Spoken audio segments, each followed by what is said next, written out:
वीणा का सरस्वती की वीणा का नाम है कच्छपी, राधा जी की वीणा का नाम है मधुमती और नारद जी की वीणा का नाम है महती। ये वीणाओं के नाम है। तो देखिए भगवान की कितनी कृपा, और भगवान परब्रह्म अनायास कृपा करते हैं। भगवान का कृपा का कोई कारण नहीं है।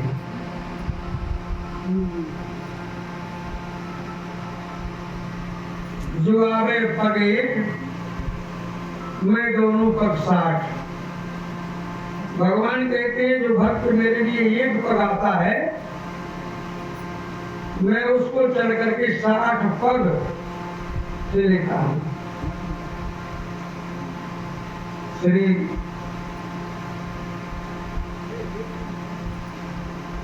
व्यास जी महाराज को मन में इच्छा हो गई कि मैं अभी तो जो चाहता था वही लिखता था, अब जो भगवान चाहेंगे वो लिखूंगा। सब में अपना आश्रम में सरस्वती के किनारे, और व्यास जी महाराज समाधि में बैठ गए, और समाधि में बैठे हुए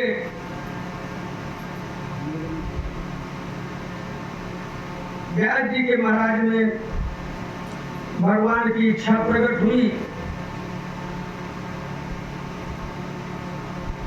और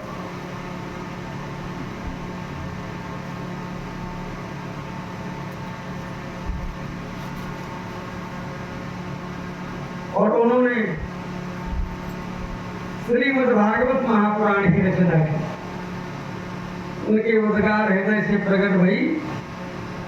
अब भागवत पुराण को लिखा, 18,000 श्लोक, 12 स्कंद, 365 अध्याय। अब ये इसका लेखन तो हो गया, लेकिन इतनी विस्तृत संहिता है, अभी तो किसी योगी को ही पढ़ाया ही जाए, साधारण मनुष्य इसको पढ़ नहीं सकता।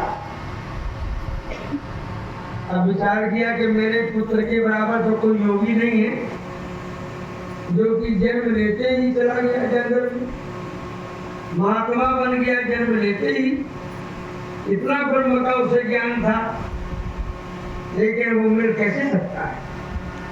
न जाने किस जंगल में तपस्या कर रहा है। अपने 2-4 शिष्य बुलाए, वो कहा भैया जंगल में जाओ और श्रीमद् भागवत के श्लोकों को सुनाना, शायद कहीं भी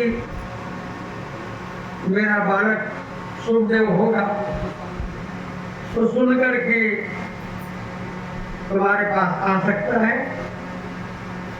और उनको मेरे पास किसी माध्यम से भेज देना।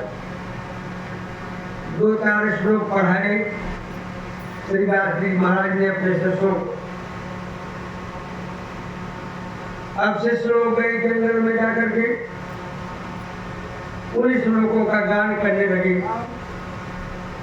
बरापीडं नटवरवपु कर्णयो कर्णकारं गद्गदवासः कनककवचं वैजयन्तीं च मालां रन्ध्रान् वेणोरसुधिया पूर्यनगोपवृन्दैः मिन्दारण्यं रमण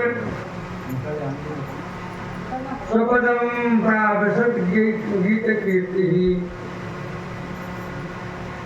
जब श्लोक सुनाया, बड़ा पीडम नटवर बपू कर्णयो कर्णकार, भगवान ऐसे श्याम सुंदर है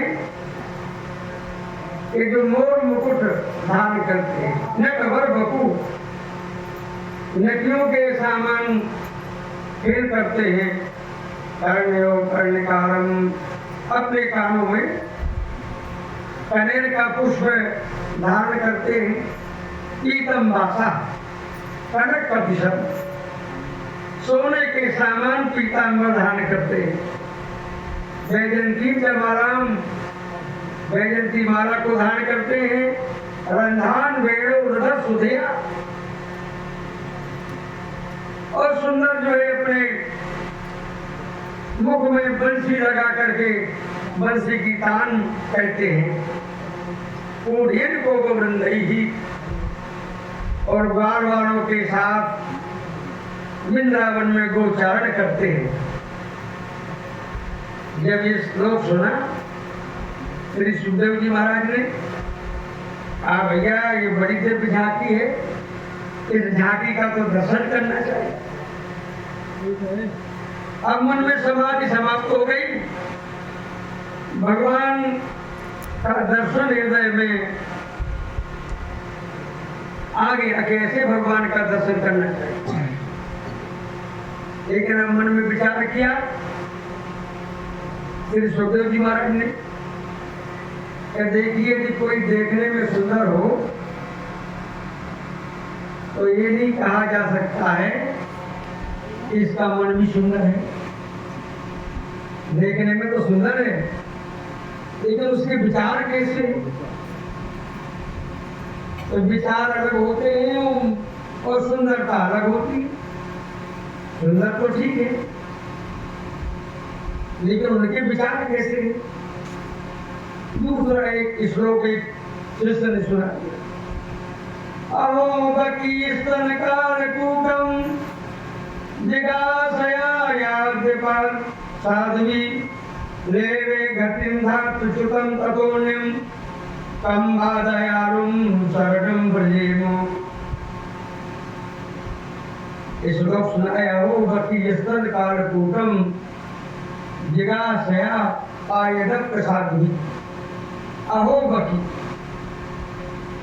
बकासुर की जो बहन पूतना, जो भगवान को मारने के लिए अपने स्तनों में जहर लगा के आई। और बताइए, जिघास है राक्षसी,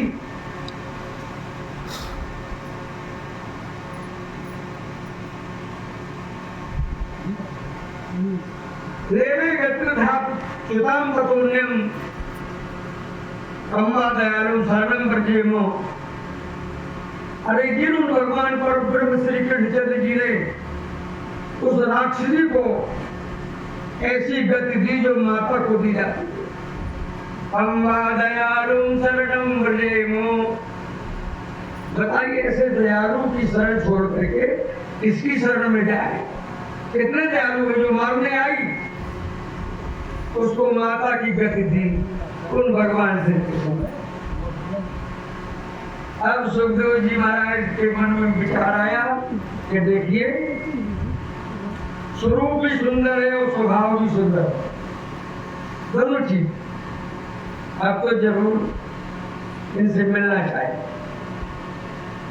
समाधि छूट गई, आकर के देखा, भैया तुम कौन हो।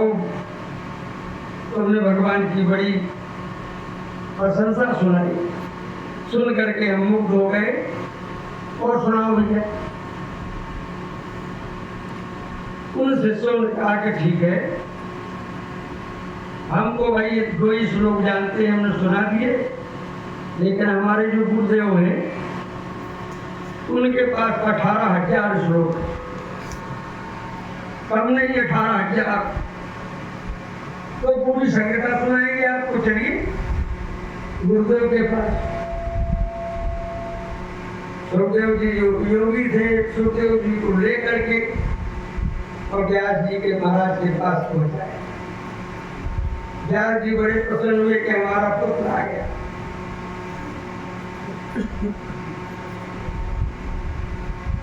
क्योंकि